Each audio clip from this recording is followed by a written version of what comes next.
Youth president గారికి, treasurer గారికి, youth form అయిన బిడ్డలందరికీ నా వందనాలండి. యూత్ మీటింగు ప్రారంభమై అక్టోబర్ 13వ తారీఖున యూత్ ఫస్ట్ ఫామ్ అయిందండి. బిడ్డలందరూ చాలాసార్లు ట్రై చేసాము మన సంఘంలో యూత్ మీటింగ్ అరేంజ్ చేయాలి. బిడ్డలందరూ కూడా భయంకరమైన పరిస్థితిలో ఉంటున్నారు. వారి కొరకు యూత్ని ఏర్పాటు చేయాలి చాలా ట్రై చేశారు, కానీ అది సక్సెస్ అవ్వలేదు.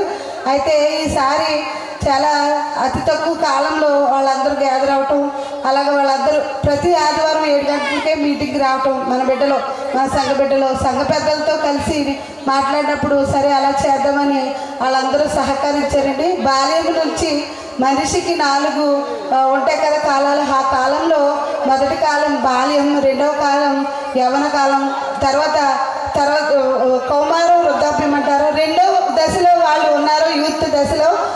ఈ దశలోనే వాళ్ళకి బౌండరీస్ ఉండవు. ఎందుకంటే తల్లిదండ్రులు ఏ మాట చెప్పినా వాళ్ళకి విసుగ్గా ఉంటుంది.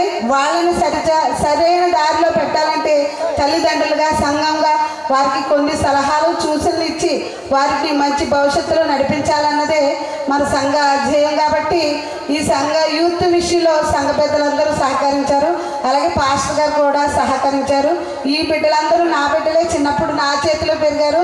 ఈ యూత్ క్రిస్మస్ ఇలా చేయడానికి చేస్తూ ఉంటే నాకు చాలా సంతోషంగా, గర్వంగా కూడా ఉందండి. ఎందుకంటే వీళ్ళలోనే కొంతమంది ఎంతో అభివృద్ధి చెందాలని ఆశిస్తున్నాను. వాళ్ళలో ఒక డాక్టర్గా, ఒక లాయర్గా, ఒక మంచి ఒక ఇంజనీర్గా మన బిడ్డలు మన సన్నిధిలోంచి ఉన్నత స్థితిలో ఉంటే మన సంఘాన్ని, మన చర్చిని ఇంకా అభివృద్ధి చేసుకోవడానికి అవకాశం ఉంటుంది. కాబట్టి మీరందరూ కూడా మీ బిడ్డల్ని, ఇంకా కొంతమంది గ్యాదర్ అయ్యారు, ఇంకా కొంతమంది బిడ్డలు రావట్లేదు. వాళ్ళు కూడా యూత్ మీటింగ్కి ప్రతి ఆదివారం 7 గంటల నుంచి 8:30 గంటల వరకు మన చర్చిలో, ప్రవచన దేవుని సంఘ చర్చిలో జరుగుతుందండి. వారు ఒక సమూయేలు వలె జ్ఞానము కలిగి, సంసోను వలె బలం కలిగి, అలాగే దావీదు వలె మంచి జ్ఞానవంతులు